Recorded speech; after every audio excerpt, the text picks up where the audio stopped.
American president Donald Trump పైన ఒక attack చేయడానికి ట్రై చేశారు. 6 రౌండ్లు గన్ షూటింగ్ చేసి వైట్ హౌస్ ఈవెంట్ లోకి వచ్చిండు. అసలు ఏం జరిగిందంటే, every year American president White House correspondents అందరికి ఒక డిన్నర్ పార్టీ కండక్ట్ చేస్తాడు. దీంట్లో president Trump, vice president, cabinet ministers, politicians, జర్నలిస్టులు అందరూ ఈ పార్టీకి అటెండ్ అవుతారు. ఇది one of the biggest event. ఈ ఈవెంట్ వచ్చేసి నిన్న హిల్టన్ హోటల్లో సండే రోజు జరిగింది. ఈ ఈవెంట్ యొక్క స్పెషాలిటీ ఏంటంటే, ఈ ఈవెంట్ లో అమెరికన్ ప్రెసిడెంట్ వచ్చేసి ఒక కామెడీ స్పీచ్ డెలివరీ చేస్తారు. అలాంటి ఈవెంట్ కి ఎంత సెక్యూరిటీ ఉండాలి? ఇంత పెద్ద సెక్యూరిటీని దాటుకొని ఒక వ్యక్తి గన్నులు తీసుకొని, కత్తులు తీసుకొని ఈ హిల్టన్ హోటల్ లోపలికి ఎంటర్ అయ్యిండు.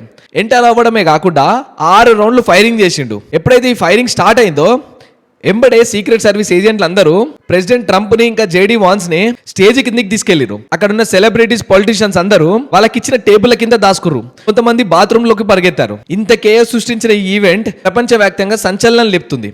అసలు ఈ ఈవెంట్ లో అటాక్ చేసిన వ్యక్తి పేరు కోలీ అలెన్. ఇతను లాస్ట్ ఇయరే మాస్టర్స్ ఆఫ్ కంప్యూటర్ సైన్స్ చేసిండు. ఒక ఎడ్యుకేటెడ్ పర్సన్. లాస్ట్ ఇయర్ ఇతనికి teacher of the month award కూడా వచ్చింది. అలాంటి వ్యక్తి ట్రంప్ మీద ఎందుకు అటాక్ చేసిండు అనే విషయాల గురించి ఎంక్వైరీ జరుగుతుంది.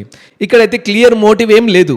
ఈ అటాక్ గురించి ముందే FBI కానీ సీక్రెట్ సర్వీస్ ఏజెంట్స్ కానీ ఎలాంటి ఇంటెల్ లేదు.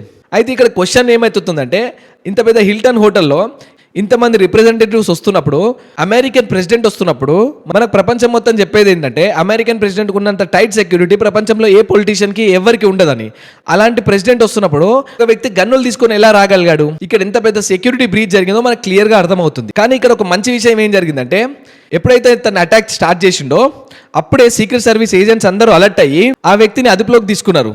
ఇక్కడ ఒక్కరు కూడా ప్రాణ నష్టం జరగలేదు. ఒక్క సీక్రెట్ సర్వీస్ ఏజెంట్ మాత్రం బుల్లెట్ కాల్పుల్లో గాయపడ్డాడు. అతను హాస్పిటల్లో సేఫ్ గానే ఉన్నట్టు ప్రెసిడెంట్ డొనాల్డ్ ట్రంప్ అయితే ప్రకటించిండు. వైట్ హౌస్ లో ఒక ప్రెస్ కాన్ఫరెన్స్ నిర్వహించి డొనాల్డ్ ట్రంప్ ఏమన్నాడంటే, మనం చేసే పనులు కొందరికి నచ్చట్లేదు, సో దాని వల్లనే నా మీద ఈ రోజు అటాక్ ప్లాన్ చేసిరు, నన్ను చంపాలని చూసిరని క్లియర్ గా మెన్షన్ చేసిండు. FBI చీఫ్ వచ్చేసి, మాకు దీని గురించి ఎలాంటి ఇంటెల్ లేదు, కానీ అతన్ని మేము ఆల్రెడీ విత్ ఇన్ సెకండ్స్ లోనే స్విఫ్ట్ యాక్షన్ తీసుకొని సీక్రెట్ సర్వీస్ ఏజెంట్స్ అందరూ మంచి పని చేసిరు, అతన్ని విచారిస్తున్నాం, అతని మోటివ్ ఏంటి, ఈ అటాక్ వెనుక ఎవరు ఉందనేది ఇన్వెస్టిగేట్ చేస్తున్నామని ప్రెస్ కాన్ఫరెన్స్ లో చెప్పిండు. ఇది పక్కన పెడితే, ఈ అటాక్ వెనుక ఎవరు ఉన్నారు అనే విషయాల గురించి చాలా కాంట్రవర్సీస్ వినిపిస్తున్నాయి. ఒకటి, ఈ అటాక్ వెనుక డీప్ స్టేట్ ఉందా? డీప్ స్టేట్ కి అగేనిస్ట్ గా ట్రంప్ పనులు చేస్తున్నందుకు డీప్ స్టేట్ దీంట్లో ఇన్వాల్వ్ అయి ఉండొచ్చు అని కొంతమంది చెప్తారు.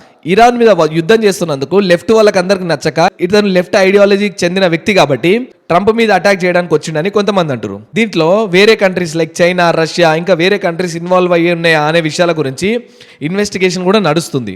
అమెరికన్ ప్రెసిడెంట్ సెక్యూరిటీలో బ్రీచ్ జరిగిందని క్లియర్గా అండర్స్టాండ్ అవుతుంది. మన దేశంలో సీఎం కూడా ఇంతకన్నా మంచి సెక్యూరిటీ ఉంటుంది. సో దీనిపైన కూడా ఎంక్వైరీ నడుస్తుంది. సో ఈ అటాక్ అమెరికానే కాదు, ప్రపంచం మొత్తాన్ని షాక్ గురి చేసింది. ప్రపంచ లీడర్స్ అందరికీ ఒక వార్నింగ్ లాగా వెళ్ళింది.